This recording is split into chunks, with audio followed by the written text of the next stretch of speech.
బాగా చదువుతున్నావా? బాగా చదువుతున్నాను బాబా. కానీ మరి ఎందుకురా మనసులో సంశయం? నాకు తెలియదా? బిడ్డ ఆకలి తల్లికి తెలుస్తుందిరా. దిగులు పడకురా. ఆ అల్లాపై భారం వేసి శ్రద్ధగా చదువుకో. తప్పకుండా నువ్వు ఉత్తీర్ణుడవవుతావురా. చాలా సంతోషం బాబా. మీ దయ వల్ల మొదటి సంవత్సరం తప్పక ఉత్తీర్ణుడనవుతాను.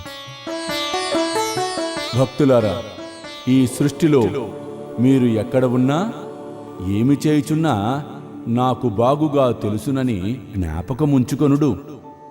నేను ఉండగా మీకు భయమేలా? నిన్నే నమ్ముకుని ఉన్నాం బాబా. మా కుటుంబాన్ని చల్లగా కాపాడండి. భయపడకమ్మా. పోయి భోజనం చేసి వెళ్ళిరండి.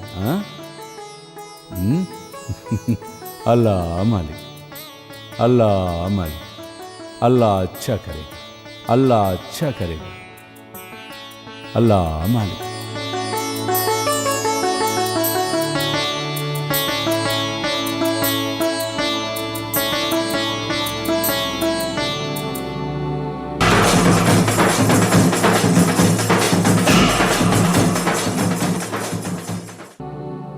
ఆ విధంగా షిరిడీ వెళ్ళొచ్చిన నేను బాబా మాటలతో ధైర్యం తెచ్చుకొని బాగా పరీక్షలు రాసి మంచి మార్కులు సంపాదించుకున్నాను.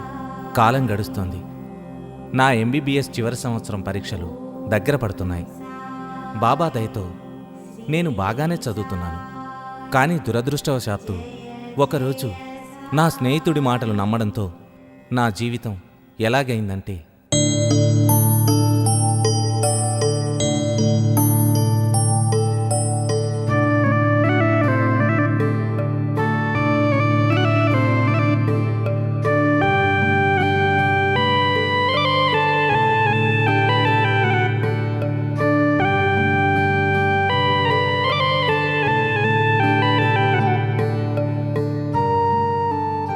ఒరే బాబు, బాబు నువ్విక్కడున్నావా? నీకోసం ఇంటికెళ్ళొచ్చాన్రా. అవునరా, ఇక్కడైతే ఒంటరిగా చదువుకోవచ్చు కదా. ఎటువంటి ఆటంకాలు ఉండవు. అసలే భయంగా ఉంది నాకు. ఆఖరి సంవత్సరం కదా. అవునరా, నిజమే. నిన్నటిదాకా నాకు అదే భయం ఉండేది. కానీ ఇప్పుడు నాకు ఆ భయం పోయింది. అదేలాగురా? నాకు కూడా చెప్పరా ఆ రహస్యం? అందుకే ఇక్కడికి వచ్చాన్రా. అదేం పెద్ద రహస్యం కాదులే. మరేంట్రా? అదేం లేదురా. నిన్న మా ఇంటికి ఓ పెద్ద జ్యోతిష్యుడొచ్చాడు. చాలా గొప్పవాడు. ఆయన మన కుండల్ని చూసి జరిగినవి జరిగేవి అన్నీ చెబుతాడు. ఆయన చెప్పినవన్నీ జరుగుతాయి. మరి మీ ఇంట్లో ఆయన చెప్పినవన్నీ జరిగాయా? చాలా జరిగాయి. అందుకే మా అమ్మ నా కుండల్ని చూపించింది. ఏం చెప్పాడు? అదేరా, నా గ్రహాలన్నీ బాగున్నాయంట. నేను తప్పకుండా పరీక్షలో ఉత్తీర్ణవుతానంట. అది విన్న దగ్గర నుండి నాకు ఆనందంగా ఉంది. పైపెచ్చు నేనెలా పరీక్షలు రాసినా ఉత్తీర్ణుణ్ణవుతానంట. మరి నా పరిస్థితి ఏంట్రా? అందుకే కదరా నేనొచ్చింది. త్వరగా పదా, మనిద్దరం ఆయన దగ్గరికి వెళ్ళి నీ జాతకం గురించి అడుగుదాం. చాలా ధన్యవాదాలురా. స్నేహితుడు అంటే నువ్వేరా. రారా వెళ్దాం. పదరా వెళ్దాం. అలా నా స్నేహితుడి మాటల మత్తులో పడి నేను నమ్మిన బాబాను సైతం మర్చిపోయాను. అమ్మ వద్దు అంటున్నా నా జాతక చక్రం తీసుకొని నా స్నేహితుడితో కలిసి జ్యోతిష్కుడి దగ్గరికి వెళ్ళాను. నమస్కారం అండి సిద్ధాంతి గారు. ఆశీర్వచనం. ఏమయ్యా రాము, ఇలా వచ్చావేమిటి? అదేనండి, నిన్న మా స్నేహితుడి గురించి చెప్పాను కదా, వాడు వీడే. నమస్కారం అండి. ఆశీర్వచనం. కొంచెం వీడి జాతకం చూసి పరీక్షల్లో వీడి పరిస్థితి ఏంటో చెప్పండి. అవునండి, దయచేసి చెప్పండి. ఇదిగోండి నా జాతక చక్రం.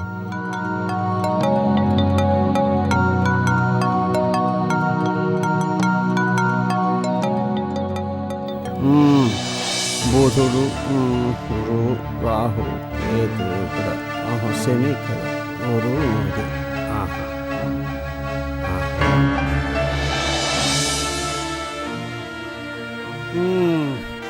ఏమిటోన్నాయి వేధవాది. దురదృష్టవశాత్తు నీ గ్రహాల స్థితి అనుకూలంగా లేదయ్యా. శని వక్రదృష్టితో చూస్తున్నాడయ్యా. గురుబలం అసలే లేదు. మరి ఎలాగండి? మరేమీ లేదు.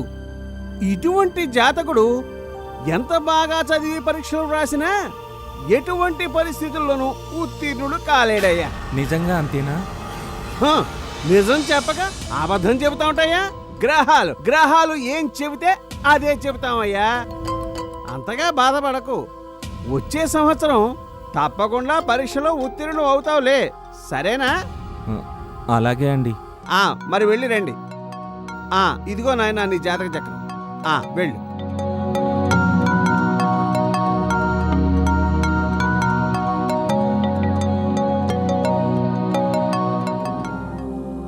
ఆ విధంగా జ్యోతిష్కుడి మాటలు విన్న తర్వాత చాలా బాధపడ్డాను. ఏడుస్తూ ఇంటికి వెళ్ళాను. ఆ రోజంతా ఏడుస్తూనే ఉన్నాను. మొదటి రోజు బాధ అనిపించింది. రెండవ రోజు నుంచి అలవాటయింది. మూడో రోజు నుంచి పుస్తకాలు పక్కన పడేసి నిద్రపోవడం ప్రారంభించాను. అప్పుడు మా అమ్మ పడ్డ బాధ వర్ణనాతీతం. ఒరే బాబూ, బాబూ ఇంక లేవరా. రోజు ఈ సమయానికి చక్కగా చదువుకునేవాడివి. ఇంక కొన్ని రోజుల్లోనే పరీక్షలురా. లే లే చదువుకో. అబ్బా అరవకమ్మా, మంచి నిద్రలో ఉన్నాను. ఇదేమిట్రా ఇలా తయారయ్యావు? పిచ్చిదాన, బాధపడకు. మొన్న నా జాతక చక్రం తీసుకుని వెళ్ళాను కదా, రాము వాళ్ళ జ్యోతిష్కుడు ఆ జాతక చక్రం చూసి